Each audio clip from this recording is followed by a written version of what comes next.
کہ اسلام نانو نفقے کی بڑی بھرپور ذمہ داری ایک مرد کو دی ہے، یہ ہر آدمی جانتا. اب کتنا ہے کس طرح وہ الگ مسئلہ ہے، لیکن جو چیز کم جانتے ہیں کہ نانو نفقے کے علاوہ اسلام نے یہ ایک ذمہ داری قرار دی ہے مردوں پر بھی. 2 دن تو بہت بات ہو گئی نا کہ عورتوں کو گھر میں بٹھانے کی بات ہوئی ہے، لیکن گھر سے مطلب گھر نہیں ہے، گھر سے مطلب یہ وہ تربیت کا فریضہ انجام دینے کے لیے. لیکن مردوں کی ذمہ داری قرار دی گئی کہ انہیں اپنے گھر والوں کے لیے الگ سے ایک وقت نکالنا ہے. وہ حدیث میں ابھی پڑھ رہا ہوں، بہت مختصر حدیث ہے اس لیے پڑھ رہا ہوں، ورنہ یہ اپنی جگہ ایک الگ موضوع. لیکن یہ ایک ذمہ داری ہے کہ خالی درہم و دینار دینا، خالی گاڑی کا انتظام کر دینا، خالی کپڑے خرید کے دے دینا، خالی زیورات، وہ اتنا اہم چیز نہیں. جتنا اس میں واجب ہے وہ اپنی جگہ ہوگا. اصل چیز ہے گھر والوں کے لیے آپ کے پاس وقت ہو، جس میں بیوی بھی شامل ہے، جس میں اولاد بھی شامل ہے، جس میں والدین بھی شامل ہے. وقت جو آج کے زمانے میں سب سے قیمتی چیز. کتنے ہی لوگ آ کے کہتے ہیں کہ مولانا وہ فلاں پروجیکٹ ہے، ہم سے ڈونیشن لے لیجیے. ٹائم نہیں ہے کسی کے پاس کہ وہ اپنا وقت. اور ادھر سورہ مبارکہ ایک کہف جو اس اعتبار سے بڑا اہم سورہ کہ میں نے دعاؤں کی ساری کتاب دیکھی. دعاؤں کی آخری زمانے کا سب سے بڑا خطرہ دجال. دجال سے بچنے کے لیے قرآن کریم کا ایک ہی سورہ امام نے بتایا، وہ ہے سورہ کہف. گرچہ میں اس کی فضیلت دوسرے حوالے سے بھی بتاتا ہوں کہ بازار کوفہ میں نوکے نیزہ پر میرے مظلوم آقا کے کٹے سر نے سورہ کہف کی تلاوت کی تھی. اس سورہ کہف کے اندر اس کی 5 آیتوں کی تلاوت کی تھی شروع. دجال سے بچنے کے لیے اس کی آخری 10 آیتوں کی تلاوت کا حکم ہے. یہ سورہ کا آغاز ہے، وہ سورہ کا اختتام ہے. یہ 2 چیزیں سورہ کی اہمیت کو بتا رہی ہیں. اس کے درمیان کی ایک آیت تقریر کے اگلے حصے میں جو فوراً شروع ہونے والا ہے اس میں آئے گی. ابھی سنیے. اس کے اندر ذوالقرنین کا واقعہ. ذوالقرنین سکندر کا نام نہیں ہے، یہ ایک الگ حکمران تھے جن کے بارے میں آج تک علماء اسلام میں یہ بحث کہ یہ خالی حکمران تھے کہ پیغمبر بھی تھے. حضرت لقمان نبی، حضرت خضر اور حضرت ذوالقرنین، یہ 3 شخصیتیں وہ جن کا قرآن میں بہترین انداز سے تذکرہ ہوا، لیکن قرآن نے یہ واضح نہیں کیا کہ ان کے پاس نبوت تھی کہ نہیں. وہ ذوالقرنین جن کے حوالے سے جملہ آتا ہے کہ وہ اس دنیا میں پہلے انسان ہے، پہلے مومن انسان جنہیں اللہ نے ساری دنیا کی حکومت عطا کی تھی. یہ بھی پروردگار کا ایک طریقہ کہ پہلے کافروں کو دیتا پھر مومنوں کو دیتا. اللہ صرف بھوک اور پیاس کے ذریعے ہی ہمارا امتحان نہیں لیتا ہے، دولت کے ڈھیر ہمارے گھروں میں بھیج کے بھی ہمارا امتحان لیتا، جس کی وجہ سے سیدہ فاطمہ شکر کا سجدہ انجام دیتی ہے کہ یہ والی دولت میرے گھر کے اندر نہیں آنے پائی. تو اب نمرود اور شداد کو پہلے اللہ نے پوری دنیا کی حکومت دی. یہ حکومت ملنا اس لیے نہیں ہے کہ اللہ ان کے اعمال کو سرٹیفائی کر رہا، یہ ان کا امتحان. لیکن ذوالقرنین اور سلیمان، ذوالقرنین جب پہنچے اس قوم کے پاس جس نے کہا کہ اے ذوالقرنین، یاجوج و ماجوج نے المفسدون فی الارض، انہوں نے زمین میں فساد برپا کر دیا، ہمارے لیے زندگی گزارنا مشکل کر دیا. اس یاجوج و ماجوج کے خطرے سے ہمیں، گوگ و میگوگ کیا انگلش میں کہتے ہیں، اس سے ہمیں بچائیے. آدمی اگر اپنے حکمران سے ہی یہ بات نہ کرے تو کس سے کرے؟ شکوہ کرنے اور فریاد کرنے والوں کا حق بنتا کہ وہ یہ بات کہیں. لیکن قرآن سورہ کہف کی آیت نمبر 88، 89، 90 یہ 3 آیتیں پڑھ لیجیے.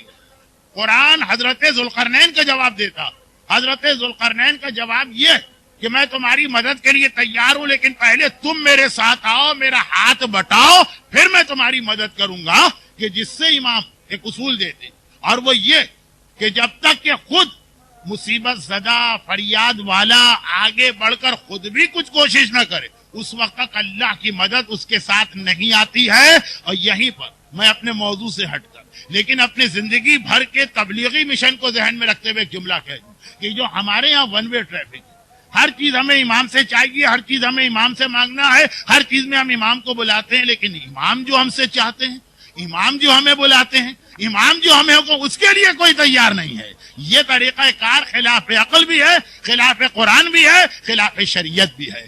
بہت یہ پورا جملہ ایک مجلس بلکہ کشرا ہو سکتا ہے، لیکن وقت کیونکہ کم ہے اس لیے میں نے اس کو بہت جلدی سمیٹ دیا. لیکن خوشی ہوئی کہ بعض مومنین کرام سمجھ سکے، اگرچہ اکثر مومنین نہیں سمجھ پائے، لیکن ایک بھی سمجھ گیا تو میرے لیے کافی ہے. آئیے تو سورہ کہف، حسین کا سورہ، سورہ کہف امام زمانہ کا سورہ کیونکہ دجال سے ہم کو بچا کر امام کا سپاہی بنائے گا. سورہ کہف قرآن کریم کے اہم ترین سوروں میں سے ایک. پیغام یہ آ رہا کہ وقت یعنی خود بھی اپنا کوئی حصہ ڈالنا ہے.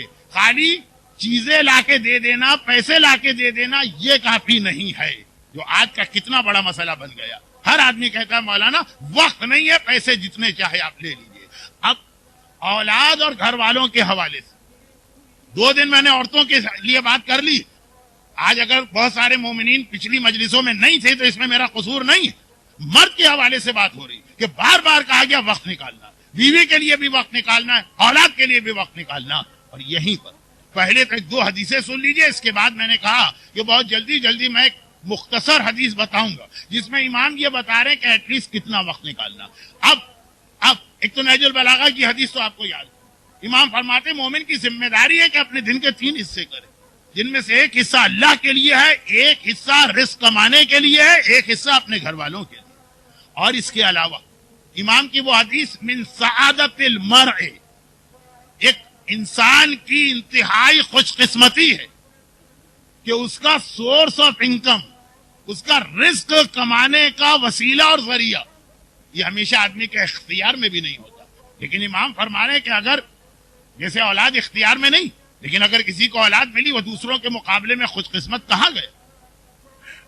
انسان کی خوش قسمتی میں یہ کہ اس کے رزق کا متجر، اس کی تجارت یعنی رزق کا ذریعہ فی بلاد ہی اس کے اپنے شہر میں ہو، تاکہ وہ اپنے گھر والوں سے نہ کٹنے پائے. جو اصل جملہ ہے تاکہ وہ شام کو رزق کما کر اپنے گھر والوں اور اپنی بیوی اور اولاد تک آ سکے. اسے خوش قسمتی مانا جا رہا ہے. یہ وہی اصول ہے. دیکھیے آپ خود محسوس کر رہے ہوں گے کہ وقت کی کمی کی وجہ سے میں کتنے جلدی اور بات کو سمیٹ کے بیان کر رہا ہوں. خوش قسمتی کہ وہ وقت خالی نان و نفقہ کافی نہیں. اکثر لوگ جو باہر جاتے ہیں یہی تو کہتے ہیں نا کہ کیا کریں مولانا، گھر والوں کے لیے یہ نان و نفقے کا، روٹی کپڑے مکان کا مینٹیننس کا انتظام کرنا، ان کے لیے کمانے کے لیے ہم باہر گئے. وہ ایک چیز ٹھیک کر لی ہے، دوسری چیز بگڑی جا رہی ہے، وقت نہیں دے پا رہے. اب جو چیز آدمی کے کنٹرول سے بالکل باہر، وہ تو آپ اپنے مجتہدین سے مسئلہ پوچھیے گا. لیکن مختصر سی بات، امام فرماتے ہیں یہ خوش قسمتی، یہ اللہ کی ایک خاص نعمت ہے کہ اگر اللہ نے تمہاری روزی کا ذریعہ اسی شہر میں رکھا جس میں تم دن بھر جو کرو شام کو اپنے گھر والوں کے پاس آ جاؤ. اب صادق آل محمد امام جعفر صادق علیہ الصلوۃ والسلام ایک حدیث بہار الانوار میں علامہ مجلسی نے قرآن کی ایک آیت، مومنین کرام ذرا زحمت اٹھا کے آ رہے ہیں تو میرا اگرچہ طریقہ نہیں ہے لیکن مجبوری ہے، جتنے لوگ آگے آ سکیں دائیں بائیں جگہ فل کر سکیں. ادھر خاصی جگہ ہے.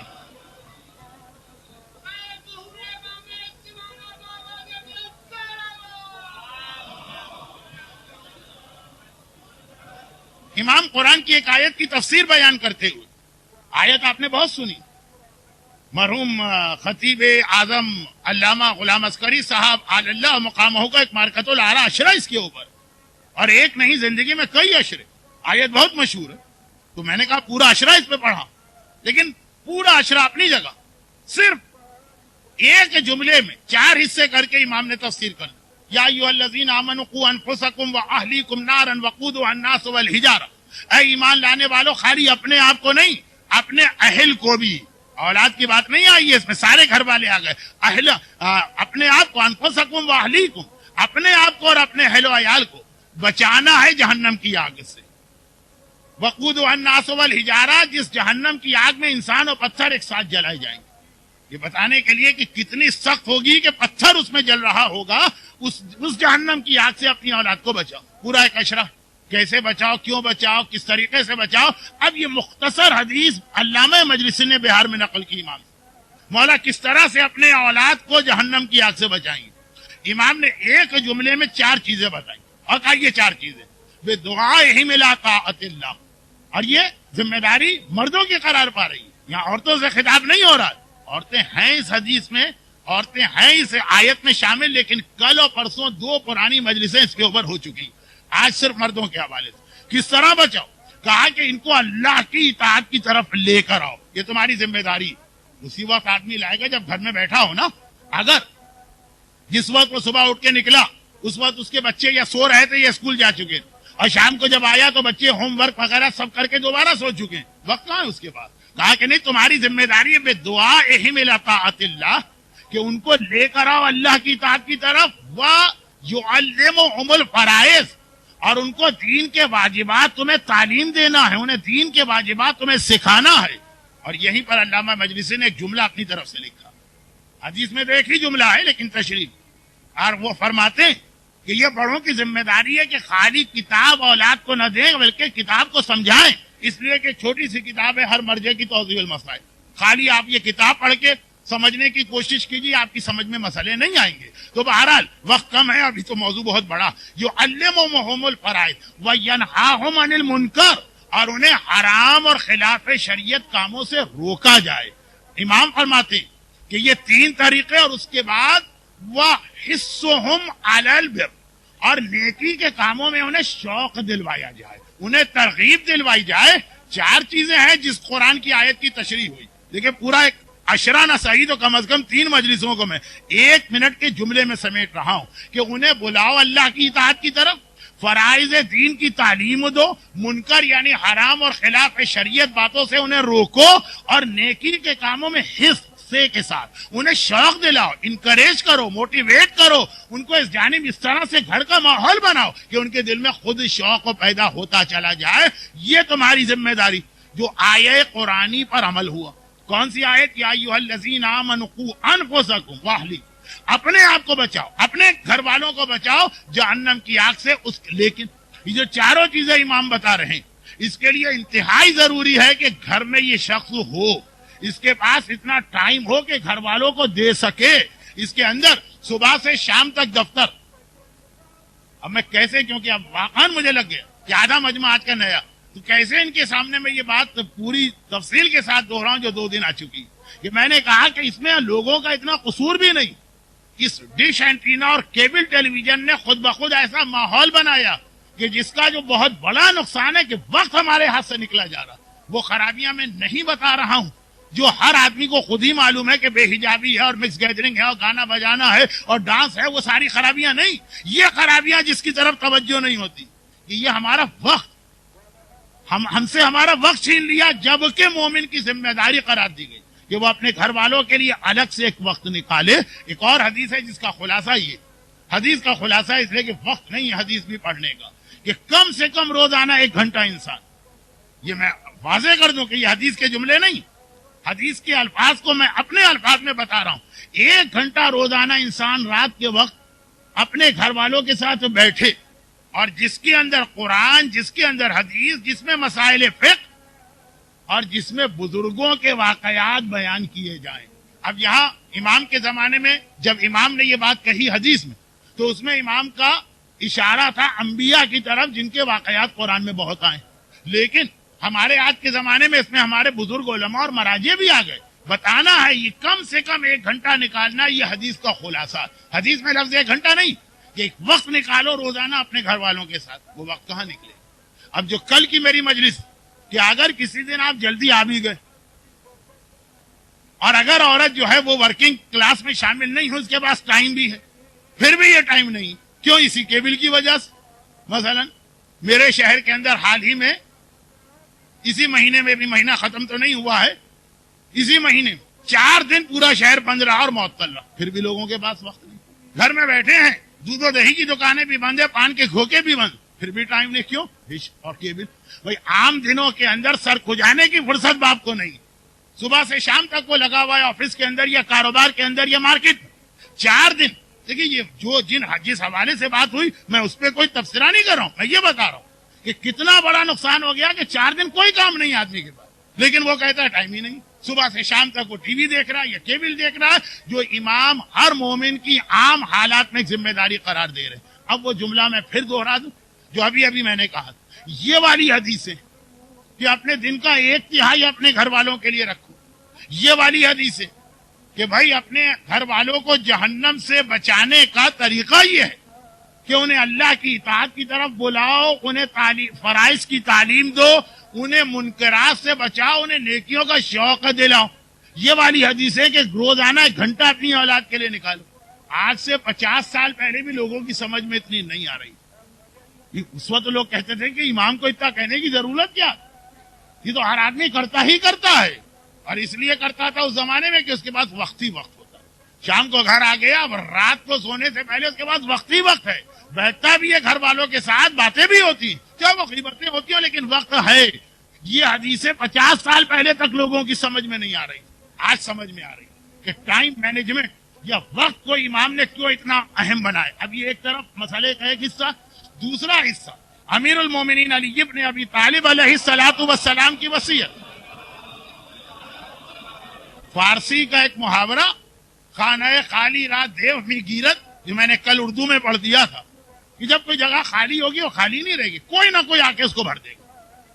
خالی گھر اگر ہے تو وہاں دیو آ جائے گا, بھوت پریت آ جائے گا, چڑیل آ جائے گا, کوئی ضرور آئے گا. اب وہ مفہوم اس کا جو ہے کچھ اور ہے جو میں ابھی سمجھا رہا ہوں. والدین کے پاس وقت نہیں, نہ باپ کے پاس وقت ہے, نہ ماں کے پاس وقت. لیکن اب یہ جو وقت نہیں دے پا رہے, یہ وقت خالی نہیں رہے گا. آپ کی اولاد کے لیے یہ وقت کوئی اور آ کے بھر دے گا.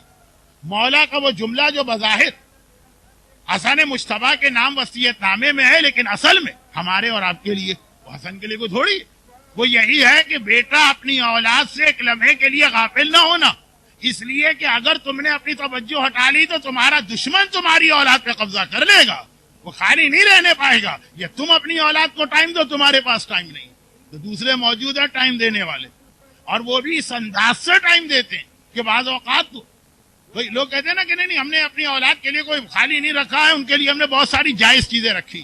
جائز چیزوں کو سن لی, یہ انٹرنیٹ, پھر ہماری دوسری مجلس گھوم کے آج یہاں پہ مکمل ہو.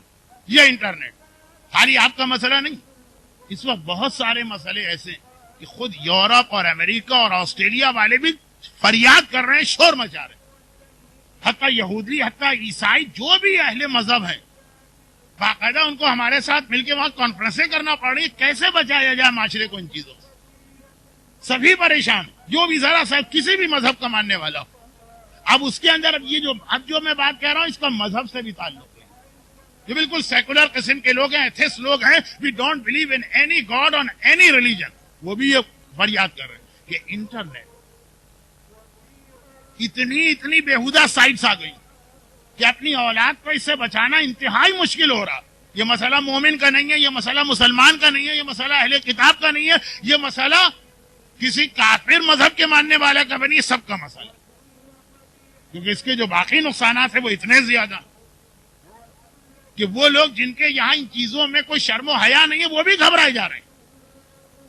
کہ مثلا ایڈس کی بیماری, اب جیسے آپ کو معلوم ہوگا کہ پہلے اس ساری مغربی دنیا نے اسموکنگ کو اتنا پھیلایا, اور باقاعدہ اتنا ریونیو ان کو آتا تھا, لیکن اب جو اپنے ملکوں میں دیکھ کہ جتنا ہم کماتے ہیں اس سے زیادہ ہمیں خرچ کرنا پڑ رہا ہے ہیلتھ کی وجہ سے. کینسر کے مریض بڑھتے جا رہے ہیں اور اپاہج لوگ بڑھتے جا رہے ہیں, تو انہوں نے باقاعدہ جو بیلنس شیٹ بنائی کہ پہلے ہم نے سگریٹ کو اتنا پروموٹ اس لیے کیا کہ ریونیو بہت مل رہا تھا, پیسے بہت مل رہے ہیں, لیکن چونکہ اپنے ملکوں میں انہوں نے صحت کا نظام فری کا رکھا, تو جتنے کما رہے ہیں اس سے زیادہ خرچ کرنا پڑ رہا ہے, وہی لوگ پھر گئے اپنی بات سے, اتنا زیادہ ڈسکریج کر رہے ہیں. تو یہ والی چیز, فحاشی, بے حیائی, عورت اور مرد کے تعلقات میں کوئی لمٹ نہ ہونا, یہ ان کا دن اور رات کا مشغلہ. لیکن وہ جو دیکھ رہے ہیں کہ وقت سے پہلے جب یہ چیز بچوں میں آتی ہے تو اتنی جسمانی خرابیاں پیدا ہوتی, تو اس میں وہ بھی گھبرا رہے ہیں, وہ بھی شور مچا رہے ہیں. اس کا ایک حل اب نکالا گیا. پہلا والا حل تو بالکل غلط. پہلا والا حل یہ ہے کہ جی انٹرنیٹ کے اوپر جتنی بھی بیہودہ سائٹس, آپ ایک اس کے اندر لاک لگا سکتے ہیں کہ بچہ وہاں نہ جائے.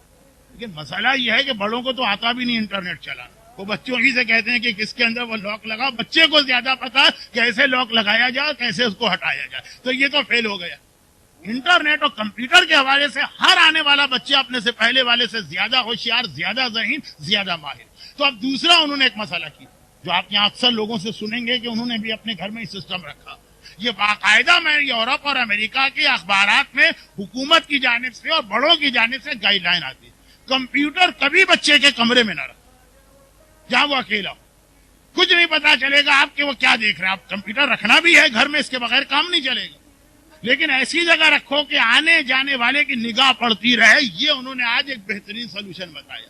اب یاد رکھیے دوسری مجلس, کہ شیطان نے گمراہ بعد میں کیا، پہلے کوئی ایسا چکر چلایا کہ مرد تو گھر سے نکلنے پہ مجبور ہے نان و نفقے کو کمانے کے لیے، عورت کو بھی گھر سے نکالا۔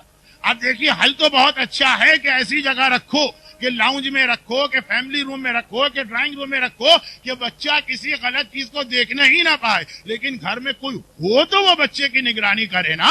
باپ بھی صبح نکل گیا، ماں بھی صبح نکل گئی، شام کو یہ لوگ واپس آ رہے ہیں۔ تو اب یہ والا حل وہاں تو فیل ہو گیا۔ ہمارے یہاں جو میں بات کر رہا تھا کہ کیا نقصان ہوا ہے اس ڈش اینٹینا کا، کہ عورت گھر سے باہر نکلی، اس کو سب کو ریپیٹ نہیں کر رہا ہوں، جو لوگ آ جائیں ان کی بات سمجھ میں بات آ جائے، اس لیے ایک مرتبہ یہ جملہ کہہ رہا ہوں۔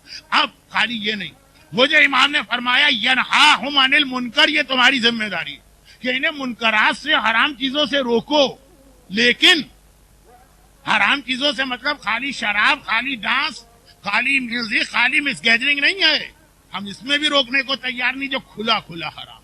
لیکن آج کی دنیا کا مطلب شیطان، کیونکہ میں پھر گھوم پھر کے یہ بات کہتا ہوں کہ بچوں کے حوالے سے یہ مسئلہ جتنا آپ کو پریشان کر رہا ہے اتنا ان کافروں کو بھی پریشان کر رہا ہے۔ اس انداز سے شیطان نے ماحول بنا کہ جدھر آپ کا دماغ بھی نہیں جائے گا ادھر سے شیطان حملہ کرتا ہے۔ جی میوزک، BBC کی پچھلے سال کی ایک رپورٹ کہ اس وقت نئی نسل جو مائیکل جیکسن اور میڈونا اور میوزک اور گانے اور یہ سب کی طرف لگ گئی، ایک ایسی چیز آ گئی معاشرے میں جس نے میوزک سے نوجوان نسل کی توجہ کو ہٹایا۔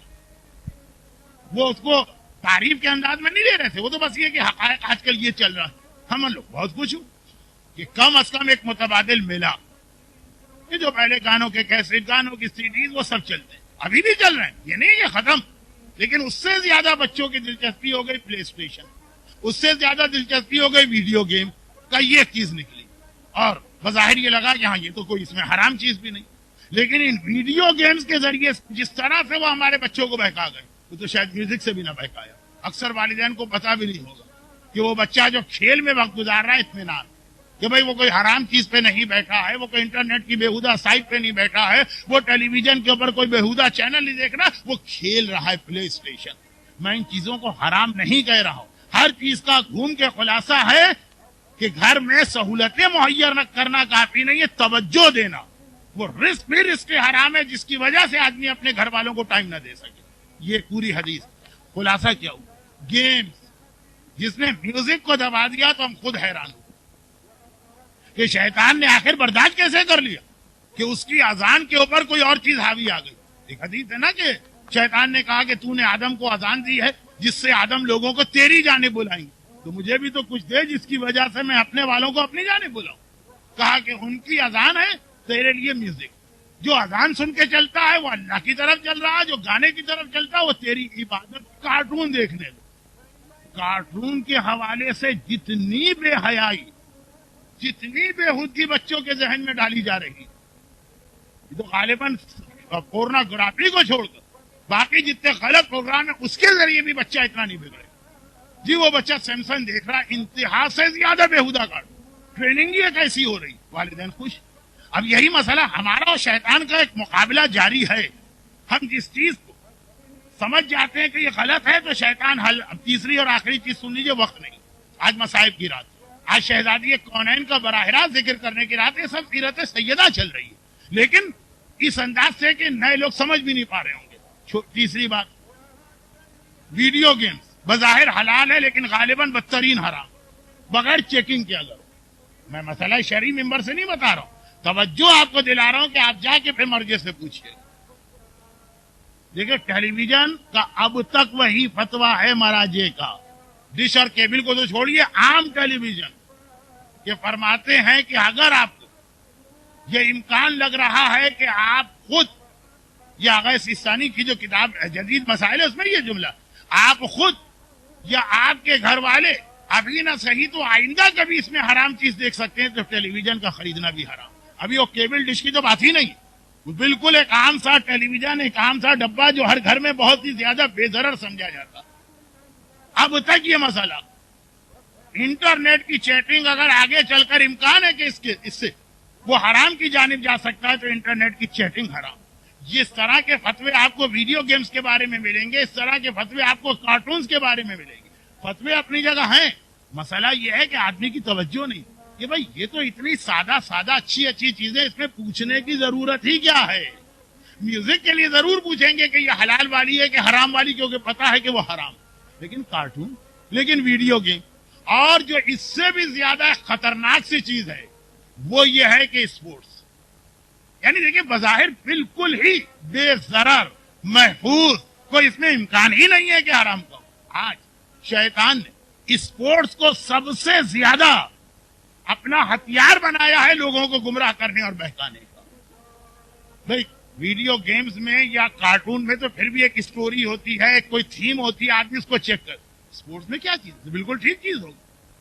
اس مسئلہ شرعی کو ابھی نہیں بتا رہا ہوں کہ خواتین کے لیے تو وہ سارے کھیل دیکھنا ہی حرام ہے جس کے اندر مرد جو ہے نیکر پہن کے کھیل رہے ہیں، کیونکہ عورت کے لیے مرد کو دیکھنا حرام ہے، یہ بھی اپنی جگہ ہے۔ خالی مرد کے لیے عورت حرام نہیں ہے، عورت کے لیے بھی مرد کو دیکھنا حرام۔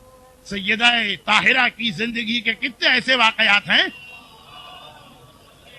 کہ بابا اگر وہ اندھا ہے تو میں تو اندھی نہیں ہوں۔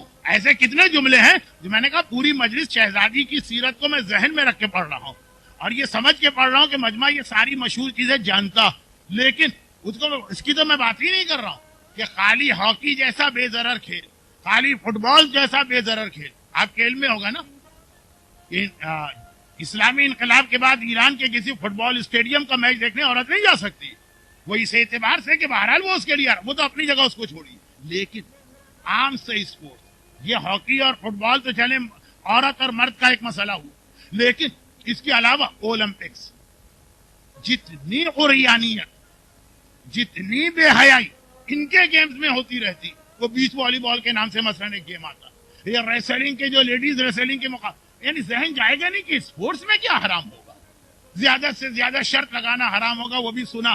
آج کل بہت کنٹرول ہو گیا میچ فکسنگ کر، گھر کے اس ورلڈ کپ کو دیکھ کے اس پہ یقین تو نہیں آتا، لیکن خیر لوگ کہتے ہیں۔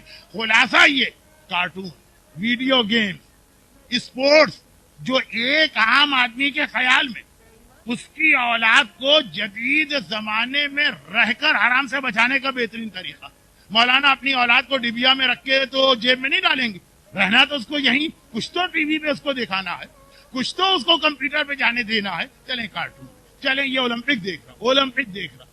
جتنی بے حیائی، جتنی بے پردگی، عورت کے جسم کا جتنا ایکسپوجر اسپورٹس کے نام پہ ہو رہا تو شاید اس کے اندر بھی نہ ہوتا۔ شاید کا لفظ کہہ رہا ہوں اس لیے کہ لوگ کہیں گے مولانا وہ آپ نے دیکھا ہی نہیں اس لیے آپ غلط اسٹیٹمنٹ دے رہے ہیں، شاید میں نے یہ سمجھانے کے لیے کہا کہ اس سے پھر آدمی بچے گا، اس سے نہیں بچے۔ کہاں کہاں سے حملہ ہو رہا، جسے ہم حلال سمجھ رہے ہیں وہ اتنے بدترین حرام بن رہے ہیں، تو جو ہیں حرام وہ تو اپنی جگہ۔ اچھا اب اس کا حل کیا؟ مسئلہ یہ ہے کہ اسلام آپ کو مایوس نہیں کرنا چاہتا، اس کا حل کیا؟ اس کا حل وہی ہے جو 2 دن کی مجالس میں لوگ ذرا سا بور سے ہو گئے، میں خود یہ جملہ کہتا ہوں کہ بھائی یہ ساری چیزیں اولاد کو دینے کی ضرورت اس لیے پڑ رہی کہ والدین ہیں مصروف اور بچے کو کچھ نہ کچھ تو چاہیے اپنا وقت گزارنے کے لیے۔ وہ جو بار بار تاکید کی جا رہی کہ اپنی اولاد کے لیے اور گھر والوں کے لیے، اس میں بیوی بھی شامل، بیوی بھی گھر میں بیٹھی ہوئی، فرق اتنا ہوگا کہ اولاد نہ سمجھے، بیوی سمجھدار ہے، لیکن مسئلہ دونوں کا ایک، شوہر وقت دے، بھائی وقت دے، باپ وقت دے، اپنے آپ کو اتنا مصروف نہ کرے، حتیٰ مذہب کے نام پر بھی اتنا مصروف نہ کرے۔ بعض لوگ مذہب کو ایک ذریعہ بناتے ہیں اپنے گناہوں کے لیے یا اپنی غلط باتوں کے لیے، جس کے لیے خود شہزادی نے بھی اپنے خطبے میں ایک اشارہ کیا۔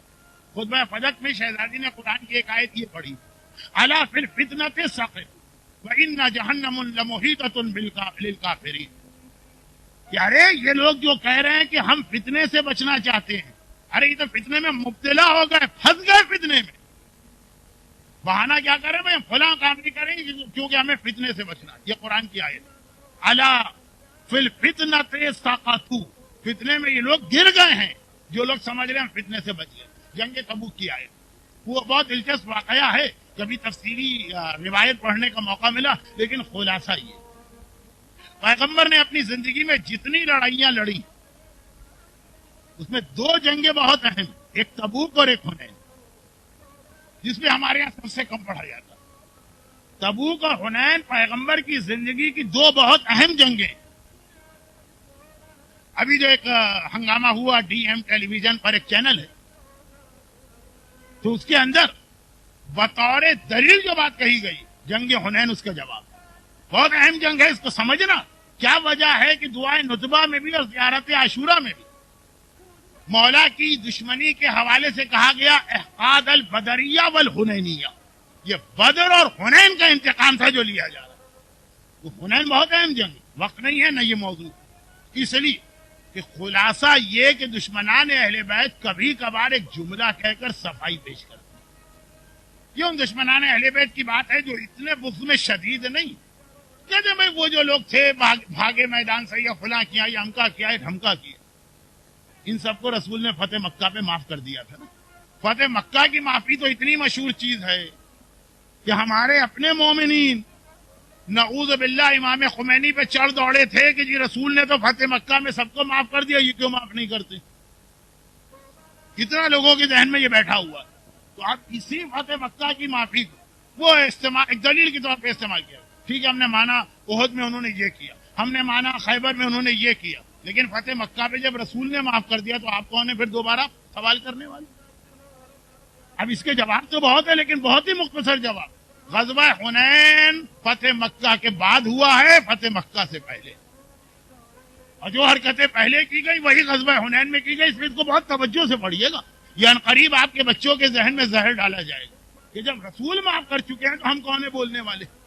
غزوہ حنین اور غزوہ تبوک پیغمبر کی زندگی کا واحد غزوہ، مولا کو چھوڑ کے گئے، مولا کو لے کے نہیں گئے، تم نہیں جاؤ گے اس غزوے میں میرے ساتھ، کوئی اہمیت ہے اس کی؟ تو خیر اس کے اندر رسول نے سارے مدینے کو، تعجب اہم بات یہ کہ سارے مدینے سے کہا سب کو اس غزوے میں چل، اور بڑا مشکل تھا، گرمی بہت تھی اور بزنس کا بہترین موقع تھا۔ دیکھیں بزنس سال میں ہر دن تو نہیں ہوتا نا، اس کے کچھ مواقع آتے ہیں۔ اس وقت کسی سے آپ کہیے کہ چلو بھائی حج پہ چلو، اب چلو بھائی فلاں عبادت کے لیے چلو، یہی کہے گا یہی وقت رہ گیا تھا، 1 مہینے پہلے آتے یا 2 مہینے بعد، جیسے مطلب فصلوں کی کٹائی غزوہ تبوک کی ہے تو اب ہر آدمی بہانہ بنا رہا ہے۔ اس وقت ایک گروہ نے بڑا اچھا بہانہ بنایا، کہا کہ یا رسول اللہ ہم اس غزوے میں نہیں جائیں گے، اس لیے کہ آپ ہم کو لے جا رہے ہیں عیسائیوں کے مقابلے میں جنگ تبوک۔ ان کی عورتیں بڑی خوبصورت ہیں، بڑی حسین جمیل ہے، بڑی گوری، ہم کو ڈر لگ رہا ہے کہ ہم جائیں گے اس کو دیکھ کے گناہ میں پڑ جائیں گے، گناہ سے بچنے کے لیے ہم اس پہ جانے کو تیار نہیں، ہم نہیں چاہتے یہ فتنے میں پڑیں۔ سورہ توبہ کی آیت نازل ہے، الا فی الفتنۃ سقطوا، تم کہہ رہے فتنے سے بچنے کے لیے نہیں جا رہے، یہ بہانہ خود سب سے بڑا فتنہ، تم تو فتنے میں پھنس چکے ہو۔ تو کبھی ایسا ہوتا ہے شریعت کو استعمال کیا جاتا ہے اپنے غلط دلیلیں دینے کے لیے۔ اس اعتبار سے یہاں پہ ایک مختصر سی بات، اور وہ یہ کہ اب کیا کریں؟ بھائی شریعت نے کہا کہ روزی تو کمانا ہے، نانا نبقہ، یہیں پر وہ مرحلہ آیا جہاں کہا کہ حتیٰ عبادتوں کو بھی کم کرو۔ حتیٰ کیوں روایتیں آتی ہیں امام فرماتے میں بہت زیادہ مستحبات کی پابندی پسند نہیں کرتا، یہ جملے امام کے، مستحبات کا بہت زیادہ اس پابندی پسند نہیں کرتا۔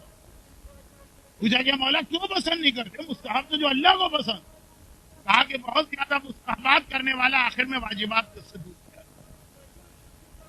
وہ جو مولا کی نہج البلاغہ میں حدیث ہے، وہ قلیل عبادت جو مستقل باقی رکھ سکو بہتر ہے اس کثیر عبادت سے تو وقتی جوش میں ہو اور اس کے بعد چھوڑ دیں۔ اب جو مستحبات وقت نہیں ہے، میں کیا کہوں، جو مستحبات واجبات کو چھوڑنے کا سبب بنتے ہیں، تو اس واجبات سے آپ کے ذہن میں کیا آ رہا؟ ساری نماز اور روزہ نہیں، واجبات یہ والے بھی چھوٹ جاتے کہ جی فلاں صاحب کو مسجد میں جانے کا اتنا شوق ہے کہ 15 منٹ کی نماز جماعت ہے وہ 2 گھنٹے مسجد میں بیٹھ کے آتے۔ کراچی میں بہت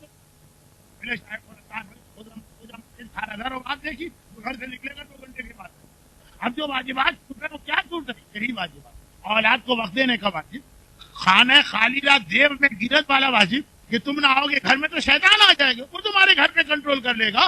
علی حسن مجتبیٰ سے کہیں کہ اپنی اولاد سے ایک لمحے کے لیے غافل نہ ہونا۔ یہ مستحبات کے لیے جب اجازت نہیں دی جا رہی تو فقط علل تلل عیش و آرام کی خاطر کہ صبح سے شام تک لگے ہو جس سے تمہارا گزارا، ہاں ٹھیک، اگر آدمی اتنے وقت میں بہت زیادہ رزق کما لیتا کوئی بات نہیں، لیکن اگر اس بہانے سے وہ رات کے 10 بجے تک باہر ہے یہ وہ مستحبات ہیں کہ جو اس واجب یعنی اولاد کے اوپر اثر ڈال رہے ہیں.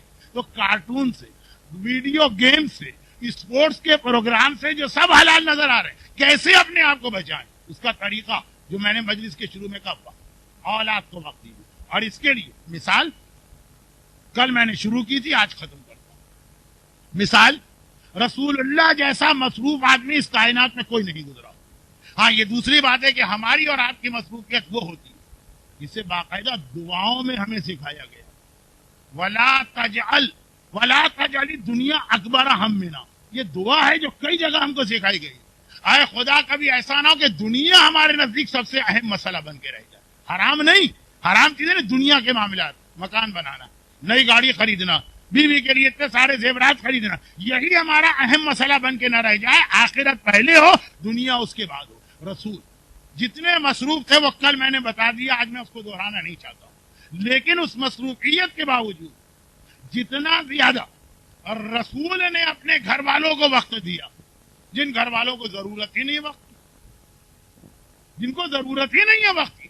بھائی رسول کے گھر میں کون؟ ایک خدیجہ طاہرہ ہے، فاطمہ سیدہ ہے. ان دونوں میں سے کس کو رسول کے وقت کی ضرورت؟ دین کے اعتبار سے بات ہو رہی.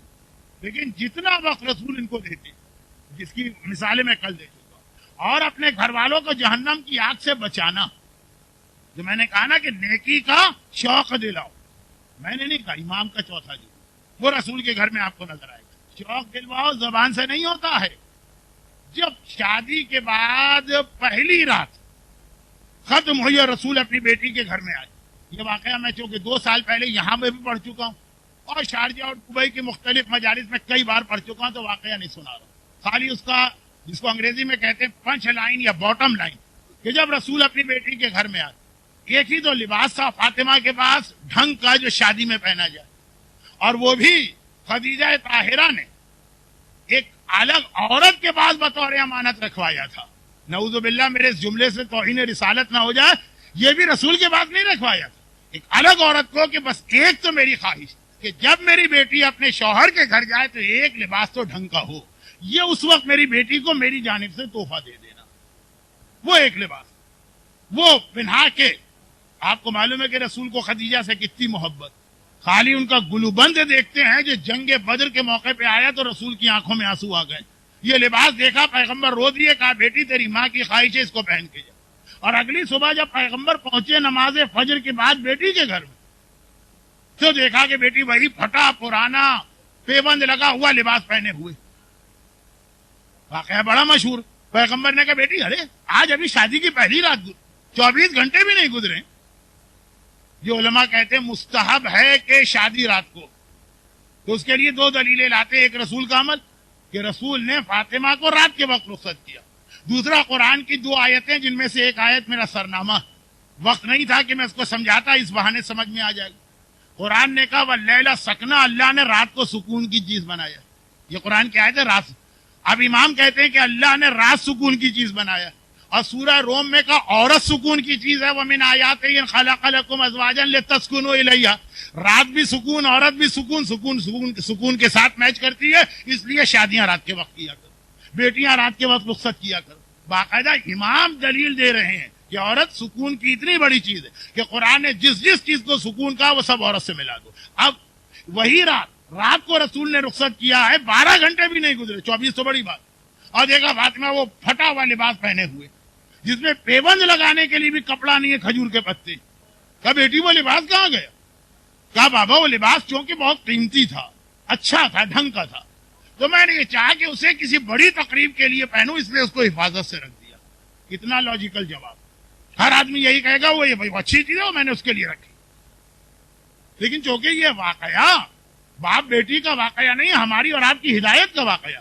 پیغمبر نے کہا اچھا بیٹی ذرا لا کے لباس دکھانا. تو صدیقہ کا اتنا کہہ دینا کہ بابا میں نے لباس کو حفاظت سے رکھ دیا تاکہ جو بڑی تقریب ہے اس میں پہن کے جاؤں، کیا یہ کافی نہیں ہے کہ رسول کہتے ہیں اچھا لا کے دکھانا؟ تو یہ جملے تو عموماً آپ اس وقت کہتے ہیں کہ جب کسی سے آپ نے پوچھا میری امانت کہاں ہے، اس نے کہا میں نے رکھ دی.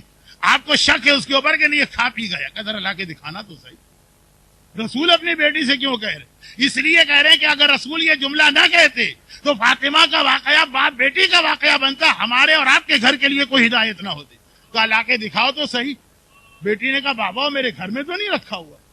پھر کہاں رکھا ہے؟ کہا کہ آج صبح نماز فجر کے وقت ایک فقیر آ کے اللہ کے نام پہ یہ مانگ رہا تھا. اب مجھے اس کو، میرے پاس 2 جوڑے تھے، ایک اس کو دینا تھا. میں نے سوچا کون سا دوں؟ مجھے پتا ہے جو میں یہاں دوں گی وہ قیامت میں ملے گا. اگر پھٹے ہوئے کپڑے دوں گی تو قیامت میں یہ واپس ملے گا، اور اگر اچھا لباس دوں گی قیامت میں وہ ملے گا. یہاں تو میں 100 200 500 آدمیوں کے درمیان، عورتوں کے درمیان، قیامت میں تو اولین اور آخرین کی عورتوں کی سردار ہے فاطمہ. میں نے کہا وہ بڑی تقریب ہے، وہاں کے لیے لباس محفوظ کرو. یہ اٹھا کے میں نے سائل کو دے دیا. اچھا اب اگلا جملہ بھی سنیے. اس نے تو ہم کو یہ بتایا کہ واقعا جو چیز آپ کو قیامت میں چاہیے ہے وہ یہاں پہلے خرچ کرنا پڑے گی. لن تنالوا البر حتى تنفقوا مما تحبون. جو تمہیں پسند ہے وہ راہ خدا میں دو. لیکن اس کے بعد اصل موضوع یہ واقعہ نہیں تھا، یہ درمیان میں آ گیا، کوئی بات نہیں، اچھا ہی ہوا. لیکن اصل جملہ اس کے بعد پیغمبر نے کہا لیکن بیٹی یہ تو نے کہاں سے سیکھا؟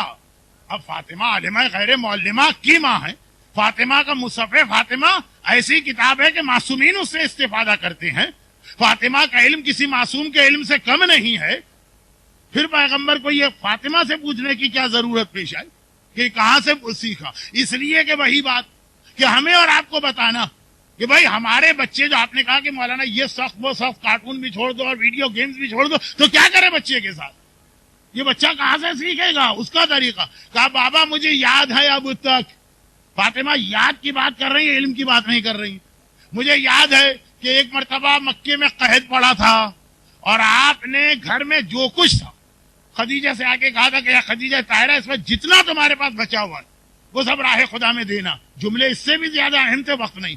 تو خدیجہ طاہرہ درہم و دینار کے اتنے بڑے ڈھیر رسول کے لیے قربان کر دی کہ اس کے پیچھے کھڑا ہوا 6 فٹ کا حبشی غلام نظر نہیں آ رہا تھا. اتنا اونچا وہ ڈھیر تھا، درہم و دینار کا غلام نظر نہیں آ رہا. پیغمبر یہ چیزیں، یہ درہم و دینار بوریوں میں بھر کے لے گئے اور فاطمہ کہہ رہی ہے مجھے یاد ہے اب تک. اور فاطمہ کی ولادت ہوئی ہے اعلان نبوت کے 5ویں سال. یعنی یہ ساری دولت ان کافروں پہ خرچ ہو رہی ہے جو خون کے پیاسے ہیں، کوڑا بچھانے والے، راستے میں کانٹے بچھانے والے ہیں، سر پہ کوڑا پھینکنے والے، لیکن پریشانی میں ہے تو رسول یہ لے کے گئے. جب واپس آئے فاطمہ کہتی ہے بابا مجھے یاد ہے. کیسے اپنی اولاد کو بتاؤ اس کے لیے نمونہ کہ جب آپ آئے تو مادر گرامی نے آپ کو دیکھ کے حیرت سے پوچھا کہ آپ کا لباس کہاں گیا؟ کیونکہ پیغمبر وہ بوری جس میں درہم و دینار بھر کے لے گئے تھے وہ پہن کے آ رہے. جیسے کفنی ہمارے یہاں تیار کی جاتی ہے، احرام بھی نہیں، کفنی، کہ وہ پوری بوری اس میں گردن کے لیے یا گلے کے لیے سوراخ کیا، اس کو پیغمبر نے پہنا. تو خدیجہ نے سوال کیا آپ کا لباس کہاں گیا کہ یہ کفن پہن لی؟ کہا جب میں نے سب دے دیا تو آخر میں ایک پریشان حال آیا کہ مجھے دیر سے پتا چلا، اب مجھے کچھ دیجئے تو کچھ تھا ہی نہیں. اور آپ نے اماں سے یہ کہا تھا کہ خدیجہ اب میرے سامنے تھا، میں نہیں، آپ نے اس وقت کہا کہ میں نے اپنا لباس دے دیا. تو اماں نے کہا کہ جب آپ خود یہ بوری پہنے، بوری اس کو دے دیتے. تب آپ نے یہ کہا تھا کہ خدیجہ میں نے سوچا کہ مجھے یہاں اچھے لباس کی ضرورت ہے کہ وہاں پہ ضرورت ہے. تو یہاں تو مکے کے 500 آدمی ہیں، وہاں اولین و آخرین کے انسان ہیں. جو چیز وہاں چاہیے تھی وہ میں نے سائل کو دے دی. بابا آپ ہی کو میں نے دیکھا، مجھے اب تک یاد ہے. باپ نے عمل کیا، بیٹی سے کچھ نہیں کہا، ایک جملہ اپنی بیٹی سے نہیں کہا. لیکن یہ ماحول گھر میں بنے گا تو پھر وہ اولاد نہ کارٹون سے بگڑے گی، نہ ویڈیو گیم سے بگڑے گی، نہ ہی وہ اسپورٹ سے اور دوسری چیزیں. لیکن برحمتک یا ارحم الراحمین وصلی اللہ علی محمد و